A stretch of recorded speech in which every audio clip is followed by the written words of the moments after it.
Nora Honor, ganito pala karami ang natanggap na awards at nominasyon dahil sa kanyang husay sa film, television, music, and theater. Hanggang ngayon ay wala pa rin umanong makakapantay sa nag-iisang superstar na si Nora Honor. Dahil bago pa man siya hirangin bilang National Artist ng Pilipinas, ay sandamakmak na pala ang kanyang hinakot na awards. Mapa dito man sa Pilipinas o mapa ibang bansa. Kaya naman hindi na nakapagtataka na hindi lamang ang buong Pilipinas ang nagluluksa sa pagpanaw ni Nora Honor dahil maging ang mga bansa na kumilala sa kanya ay nagluluksa rin. Si Nora Honor ay nagsimulang gumawa ng pangalan noong 1967 nang manalo siya sa tawag ng tanghalan. Siya ang most nominated actress for the leading role in the long history of FAMAS Awards. Bagamat 17 beses siyang na-nominate sa FAMAS Awards simula 1973 para sa Gift of Love, ay pumangalawa lamang siya kay Eddie Garcia with 23 nominations, both sa leading and supporting role. Sa kanyang pagkapanalo ng panglimang FAMAS Award para sa Best Actress noong 1991, si Nora ang naging pang-anim na nailagay sa FAMAS Hall of Fame kung saan nakasama niya sina Eddie Garcia, Joseph Estrada, Charito Solis, Fernando Poe Jr. at Vilma Santos. Ang award na ito ay ginagawad para sa taong nanalo ng higit 5 beses in its particular category. Samantala, si Nora Honor lamang ang nag-iisang performer in the long history of FAMAS Awards na nominated for 15 straight years from 1973 to 1987. As of 2017 naman, Nora Honor is still the most nominated actress of Gawad Urian with 21 nominations and 7 wins. At si Nora din ang kauna-unahang first Best Actress awardee.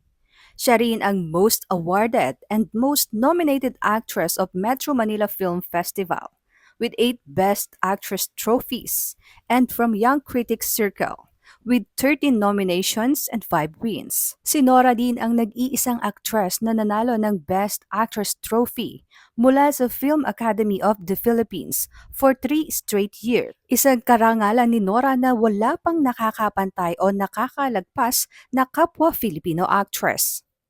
Taong 1983 naman nang ma-recognized as one of the outstanding women in the nation's service in the field of the arts si Nora Honor.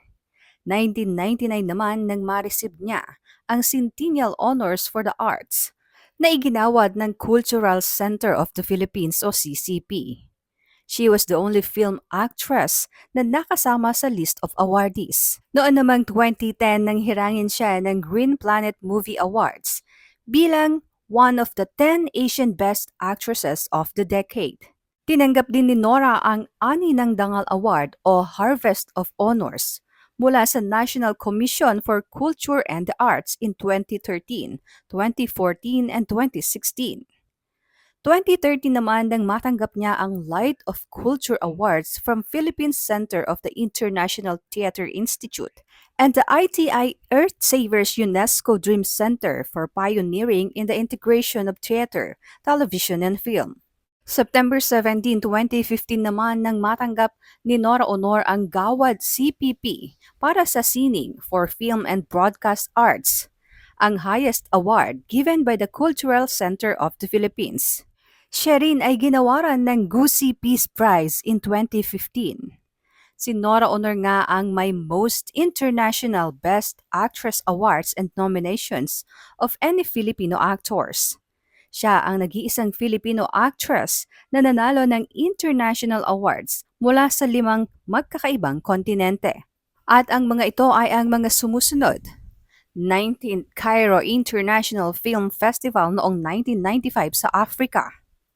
First East Asia Film and Television Award noong 1997, Asian Film Awards in 2013, and third Sakhalin International Film Fest sa Asia. Nakatanggap din siya ng Best Actress Award mula sa 3 magkakaibang award-giving bodies sa Europe. Pinarangalan din siya sa Asia Pacific Screen Award noong 2013 sa Australia at the Green Planet Movie Award noon sa North America. Si Nora Honor nga ang itinuturing na mayroong most Lifetime Achievement Awards received locally and internationally para sa kanyang contribution sa film, television, music, and theater. June 10, 2022 naman nang igawad kay Nora Honor ang National Artist Award. Ang award na ito ay iginagawad sa mga Filipino residents na mayroong significant contributions to the development of Philippine art.